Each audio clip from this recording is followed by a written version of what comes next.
Franca vai adotar o protocolo de medicação precoce para pacientes com suspeita ou confirmação de Covid-19. A ivermectina e a hidroxicloroquina vão estar nessas combinações. O novo procedimento deve entrar em prática até a próxima quinta-feira. A hidroxicloroquina vai ser receitada a pacientes com a confirmação da Covid-19, que vão assinar um termo de consentimento e passar por exames de acompanhamento. Já a ivermectina vai ser prescrita até para pacientes sem resultado de exame. Segundo este médico, que atua na rede pública da cidade, o protocolo é inspirado em outras cidades do Brasil. Protocolo inspirado em outras prefeituras e outros serviços médicos que estão utilizando essa profilaxia, como medicinas de grupo, a cidade de Porto Feliz que está usando na prefeitura, acho que Itajaí também está utilizando essa profilaxia, tudo visando diminuir o número de internações. Hoje, Franca não oferece um cuidado precoce para pessoas com suspeita ou confirmação da Covid-19. O atual protocolo prevê apenas medicação para pessoas internadas. Agora, a intenção é reduzir os casos graves. A comprovação científica existe in vitro. A gente não tem essa comprovação científica em vivo. Mas, como se trata de uma emergência mundial, na verdade, é uma pandemia, as autoridades de saúde analisam isso, a autonomia médica fica definida, mas a ideia é a gente tentar minimizar essas complicações. Até domingo, a cidade tinha 810 casos confirmados do novo coronavírus, 18 mortes e 70% de ocupação dos leitos de UTI, públicos e privados.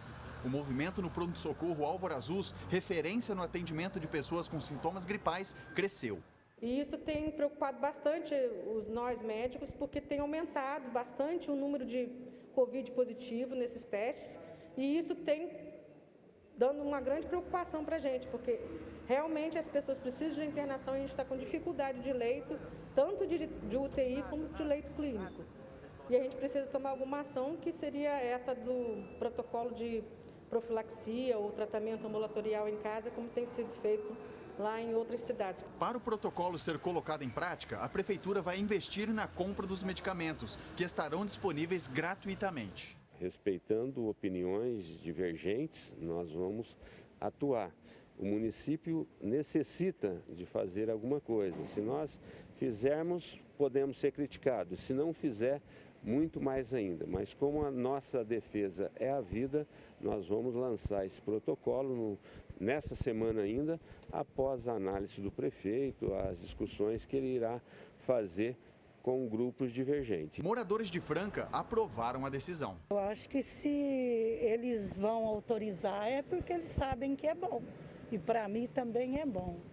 Eu também fico feliz por isso. A prevenção de tudo quanto é vírus, qualquer doença, isso é muito importante. Principalmente para o povão aí que às vezes não pode nem comprar, não é isso? Acho que vai ser muito bom, sim. Tendo uma medicação, a população fica mais tranquila? Ah, sim, com certeza. Samuel Santos, de Franca, para o Jornal da Clube. Bom, e para falar mais sobre esse assunto, graças à tecnologia, a gente recebe ao vivo via internet o doutor Antônio Bonfim, que está em Belém, no Pará. Doutor, o coordenador de saúde de Franca disse ontem, em uma entrevista aqui, que se ele fizer algo, ele será criticado. Se não fizer, vai ser mais criticado ainda. Situação difícil, né? Mas não tomar uma atitude agora seria muita irresponsabilidade nesse caso. Uma boa tarde, bom tê-lo conosco aqui. Boa tarde, Rafael. Boa tarde a todos os nossos espectadores. E sem dúvida, eu acho que pecar por omissão é um pecado muito maior, ainda mais se tratando de saúde pública, né? Nós sabemos, a gente sempre fala, todas as vidas importam, certo? E se um protocolo de tratamento precoce conseguir salvar uma vida, já valeu a pena. Ainda mais num caso de pandemia, onde se você não tiver nenhuma estratégia bem feita, todos os leitos de rede pública e privada se esgotam muito rapidamente, que foi exatamente o que aconteceu aqui em Belém, entre o final de abril e os primeiros 15 dias de maio, em que nós tivemos o completo esgotamento da rede pública e privada, onde não se tinha nenhuma porta de emergência para se atender as pessoas que estavam doentes. Por isso que se estabeleceu as políticas de protocolo ambulatorial para poder desafogar a nossa rede hospitalar. Doutor, cada vez mais a gente tem acompanhado, né, essa experiência sendo compartilhada em vários municípios brasileiros. Isso significa uma tendência? Com certeza. Qual é o grande problema? O problema é que o nosso país ele parece um continente, certo? E todas as cidades têm suas peculiaridades. Então, o que acontece? É normal que a gente ache que na nossa cidade a coisa não vai dar errado. Isso aconteceu aqui do lado, né, em Manaus, certo? Do lado a 2.000 quilômetros, mas numa outra grande cidade aqui da região norte, 2 semanas antes de Belém, e Belém ainda acreditou por algum tempo que não fosse ficar numa situação tão caótica, certo? Então, essa é uma experiência que ela tem que ser repassada para as cidades que ainda não entraram em colapso, justamente para que não haja os mesmos erros, certo? Porque da feita que se esgota os recursos, e quando eu falo esgotamento de recursos, é muito amplo. Aqui, por exemplo, faltou leito, faltou internação, faltou porta de emergência, faltou remédio, faltou profissional de saúde, porque todo mundo adoeceu, certo? Então, cada vez mais se mostra que se houver um protocolo de tratamento que seja seguro, o principal é isso, certo? Um protocolo seguro que a população possa receber sem ter prejuízos, certo? Sem dúvida, isso vai ser uma tendência em toda a cidade.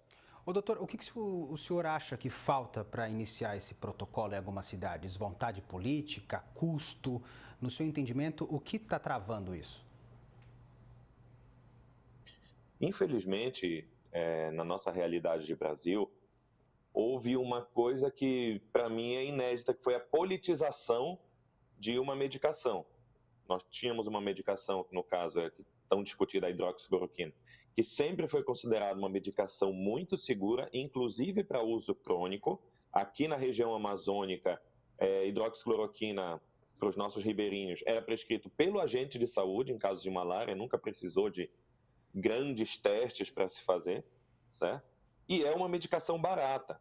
Os outros remédios do protocolo também são medicações baratas, certo? Então, na verdade, o que falta é vontade política, porque, infelizmente, algumas pessoas muito importantes disseram que eram a favor do tratamento, e isso aí demonizou a medicação, certo? Que, repito, o grande ponto é um protocolo muito seguro. Ninguém consegue demonstrar uma série de pacientes que tiveram complicações por causa desse protocolo.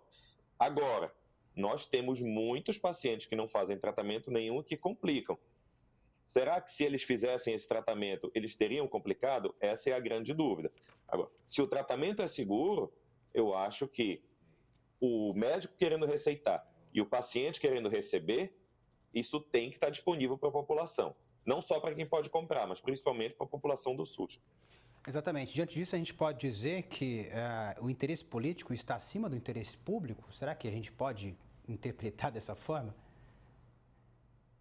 Olha, infelizmente, em muitos locais, sim. Aqui em Belém nós tivemos problemas desse sentido, certo?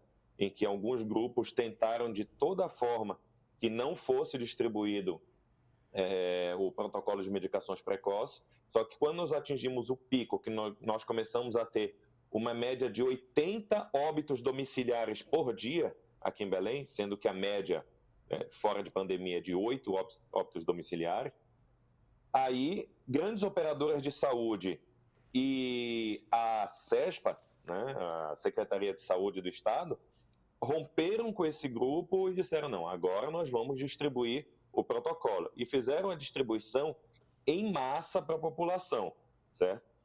Coincidência ou não, 10 dias depois disso, a nossa curva de casos novos e óbitos começou a despencar de uma forma vertiginosa, que hoje o Pará é considerado um dos maiores exemplos de boas práticas no combate à Covid-19. Ô, doutor, eu vou usar então, inclusive, essa experiência tua também. Ribeirão Preto atingiu ontem 100% de ocupação de leitos de UTI. Um momento muito preocupante que a cidade vem vivendo. Passou do momento da cidade adotar um protocolo de medicação precoce como esse, no seu entendimento? Infelizmente, a grande maioria das cidades, ela adota justamente nesse momento, né? No momento em que não tem mais jeito, que já não se tem onde colocar pacientes, aí adota o protocolo, né? Aí vocês ainda têm a vantagem de que existe uma rede hospitalar grande nas redondezas, né? Por exemplo, aqui na nossa região metropolitana, nós ficamos completamente sem leitos, e mesmo na rede privada, e isso só melhorou quando começou o protocolo. Até porque o que acontece? Esses pacientes que internam, geralmente são pacientes que têm hipertensão, que têm diabetes, que têm obesidade, e vão ser internações longas. Esse é que é o grande problema. Então, uma internação dessas que você previne, você pode salvar muitas vidas. Exatamente. Ô, doutor, e quanto tempo também a gente percebe, voltando para o município de Franca, dá para ter uma ideia de quanto tempo dá para colher esses bons resultados aí? É muito difícil você prever isso, que cada local tem as suas particularidades. Mas se você começar um protocolo de distribuição em massa, espera-se que em torno de 10 a 15 dias, pelo menos foi o que nós observamos aqui, você comece a ter uma queda na curva de disseminação e de internações. É isso que se espera. Tá. Ô, doutor, nesses testes realizados em todo o país, a gente pode dizer que teve algum efeito colateral em algum ponto do Brasil? Nós que defendemos o uso do protocolo de forma precoce, a gente sempre fala em todas as entrevistas, rede social. Eu, particularmente, não vi nenhum caso, né, de agravamento da situação do paciente por causa do protocolo de tratamento precoce. Certo? E eu sempre digo para os críticos, por favor, me mostrem esses casos. Né? Só que até agora ninguém mostrou para a gente. Porque realmente são medicações seguras. Tá? Muitas coisas que se fala, por exemplo, que dá arritmia cardíaca, que pode dar diarreia, por exemplo, a própria Covid dá esses efeitos, certo? Então, é muito difícil você dizer que alguém complicou por causa da medicação. Tá certo, doutor. Esperamos aí que Ribeirão Preto também possa, no caso, pelo menos abrir para o debate, adotar esse protocolo, né? E seguindo o exemplo de Belém, como o senhor mesmo disse, que teve um sucesso, foi bem sucedido. Muito obrigado pela sua participação, foi muito bom tê-lo aqui conosco. Até mais, boa tarde. Eu que agradeço, estou torcendo por vocês.